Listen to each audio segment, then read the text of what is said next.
Um chamado de Brasília, a repórter Janaína Camelo, falando sobre a reforma dos impostos, ainda a discussão em Brasília. E agora, no segundo semestre, a concentração deve ficar por causa do imposto de renda. A tentativa de alterar a renda, os impostos que incidem sobre a renda, a reforma do imposto de renda. Acompanhe.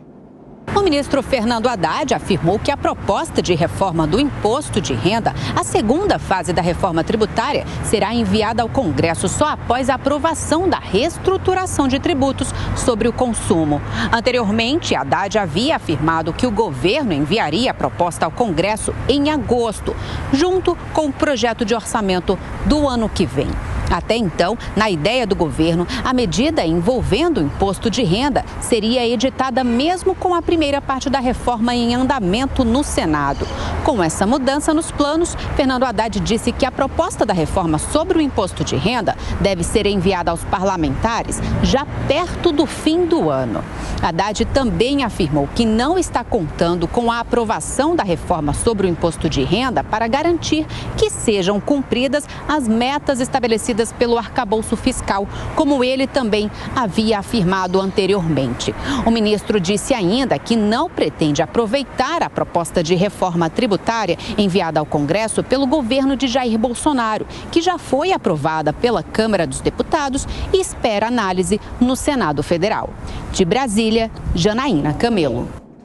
Olha, então são dois blocos, né, da reforma. O primeiro bloco sobre o consumo, isso já foi aprovado pela Câmara, está no Senado agora. E o foco agora na renda, a incidência na renda e também o imposto de renda dos brasileiros.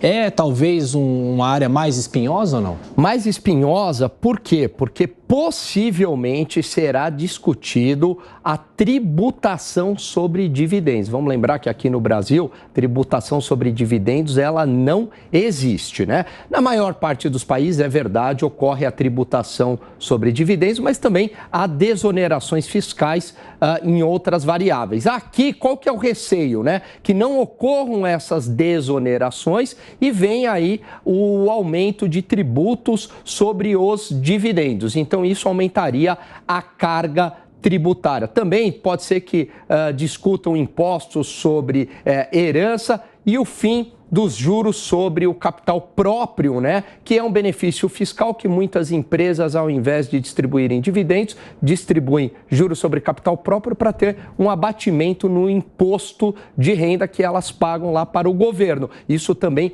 vai dar o que falar nessa segunda etapa da reforma tributária, Tiago. O Diogo Schelp tem uma pergunta para você, Alan, inclusive, será que há essa sensação de aprovação no segundo semestre desses dois blocos, Schelp? Olha, Tiago, em primeiro lugar, eu acho que seria realmente ruim se fosse iniciada uma discussão sobre a reforma da tributária sobre a renda antes de concluir essa reforma tributária sobre o consumo, não é? Eu acho que isso divide aí os esforços, porque é necessário corrigir algumas coisas na reforma sobre o consumo. Mas eu queria perguntar para o Alan o seguinte: Alan, a gente viu uma declaração do Lula agora falando sobre os ricos, né? Que os ricos não se preocupam em ficar endividados, os pobres é que gostam de pagar as dívidas e assim por diante. Quer dizer, a gente viu também o Fernando Haddad recentemente numa entrevista falando sobre algo parecido, né, sobre taxar os super ricos. Mas, no fim das contas, há o risco de que essa reforma sobre a renda prejudique a classe média, tanto nessa questão da tributação dos dividendos ou mesmo na mudança, né, na tabela progressiva do imposto de renda? Schelp, acho que você tocou aí num ponto bastante importante, com certeza, né? Primeiro, pela tributação sobre os dividendos, né? Vamos lembrar que tem uma série de pessoas de classe média que tem PJ. Né? E que tem ali, ganham os seus lucros pela PJ, que na verdade são salários, né? Eu brinco que isso foi uma espécie de reforma trabalhista silenciosa que ocorreu no Brasil. Caso isso não ocorresse, se não tivesse esse mecanismo, o desemprego seria ainda muito maior. Então, pode onerar esse pequeno empresário, essa classe média. Esse é o primeiro ponto. Além disso, a própria reforma tributária a primeira etapa, né, sobre o consumo, ela já traz um aumento da carga tributária. A gente nem sabe o quanto que vai ser a alíquota, mas que vai haver aí um aumento da alíquota do IVA, sem sombra de dúvidas, né? As projeções iniciais falavam-se em 25%, agora 28%. Economistas mais pessimistas chegam a dizer em 34%. Então, pelas duas pontas, seja pela tributação sobre a renda ou sobre o consumo, haverá aumento da carga tributária no meu entendimento. E esse aumento prejudica principalmente a classe média. Pois é, Beraldo, que o Brasil não precisa de mais aumento de imposto, né? Mas está difícil, né? A gente vê que a decisão tomada pelo Congresso, e o governo participou muito dessa votação, para que as decisões do CARF que estivessem empatadas fossem resolvidas a favor do governo. E isso, o Alan depois pode nos esclarecer, mas me parece que isso era essencial para o governo cumprir as regras do arcabouço fiscal este ano. E é interessante a gente notar que o Haddad fala que, olha, não precisamos dessa reforma do imposto de renda pelo aspecto do arcabouço fiscal. Mas por quê? Porque esse ano já está resolvido ou deverá ser resolvido com o CARF. Mas a partir do ano que vem, quando essa reforma do imposto de renda, a princípio, estará valendo, se ela for votada a tempo, o governo, então, terá ali uma nova fonte de arrecadação. E aí a gente precisa lembrar, Gani, que o governo também já começou a especular sobre tributação do PIX, etc.